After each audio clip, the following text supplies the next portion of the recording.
Tere päevast, kallid sõbrad! Praegu oleme Tallinna sünagoogis ja minu taustal te näete suure Tallinna sünagoogi pildid. Meil on rõõm teile teavitada, et valmistume juba väga aktiivselt eelseisvateks paasapühadeks. Selles videos räägime sellest, kus, mida ja millal saab pühade eel osta ja müüa.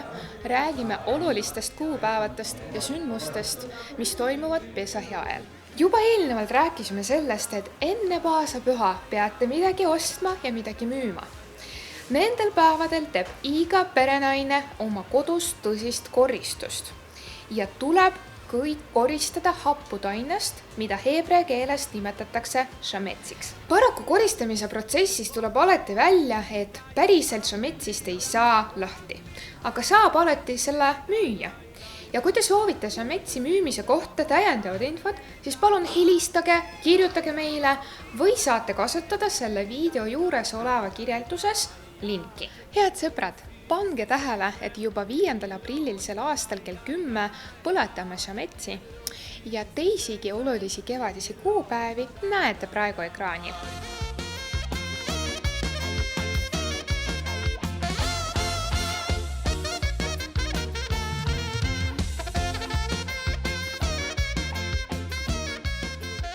Kallid vaatajad, just hiljuti toodi tootmismatsad Tallinna sünagoogi. Ja mida see tähendab? See tähendabki seda, et iga inimene, kes soovib, võib astuda Tallinna sünagoogi või juudi kogukonda ning soetada endale imeilusa paasapüha jaoks matsad. Meie rahva ajalugu on meie kõikide pärand. Ja just seetõttu me panime endale eesmärgiks sel aastal, et iga Eestimaa juud saaks endale pidulauale käsitsi valmistatud matsad. Ning see on täiesti võimalik tänu meie partneritele. Kui juudid lahkusid Egiptusest, siis valmistasid nad endale matsad. Just seetõttu paasapühadel toimuval sederil on kombeks süüa käsitsi valmistatud matsad. Aga seda tuleb teha kindlal kellaajal, aga täpsemalt 5. aprillil kell 20.54 kuni 1.22 öösel. Käsitsi valmistatud matsa eripära seisneb sellest, et pärast nisu jahvatamist kaitstakse seda veega kokkupuute eest. Seega käsitsi valmistatud matsa on ümmargune. Kallid vaatajad, kui te soovite endale soetada ühe matsalehe, siis seda te saate tellida läbi kosher4u.ee poest või läbi Tallinna sünagoogi. Ja kui te juba tulete selle matsalehe, siis karbikeses on ainult üks matsaleht. Seega, kui võtate endale, siis võtke ka oma sõbrale või sõbrannale ka. Ja pühapäeval 2. aprillil juudi kalendris 11. Nisan toimub Ljubavitši Rabi sünnipäev. Ja selle puhul Tallinna sünagoogis toimub sellel päeval kellast 1 kuni 3 lastele suunatud huvitav programm Kids Matza Baking. Selles protsessis teenivad osalejad endale minuteid, mida nad pärast kasutavad taikna valmistamiseks ja matsa küpsetamiseks. Kutsume kõiki huvilisi lapsi ja nende vanemaid selles programmis osa võtma, kuna selle programmi raames toimub interaktiivne vestlus paasapühadest ja vabadusest koos rabi Mihi Pikarskiga. Aga eelnevalt tuleb registreerida.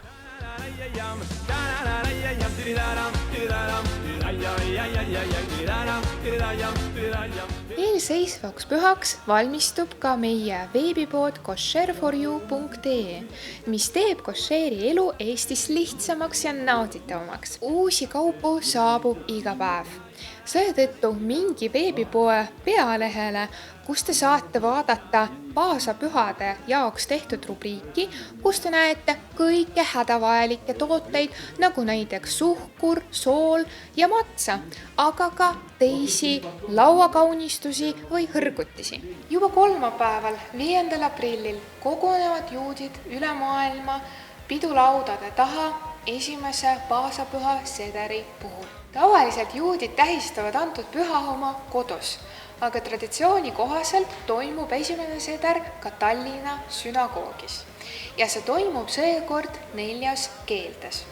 Selleks on inglise, eesti, vene ja ka heebrea keelt.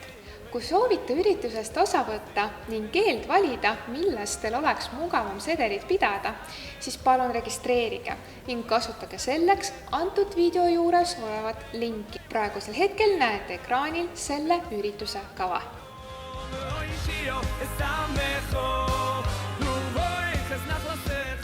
Ja teise paasapüha sederil, mis toimub 6. aprillil kell 10 õhtul, ootavad teid külla perekonnad Kott, perekond Šmorgun ja perekond Pekarski.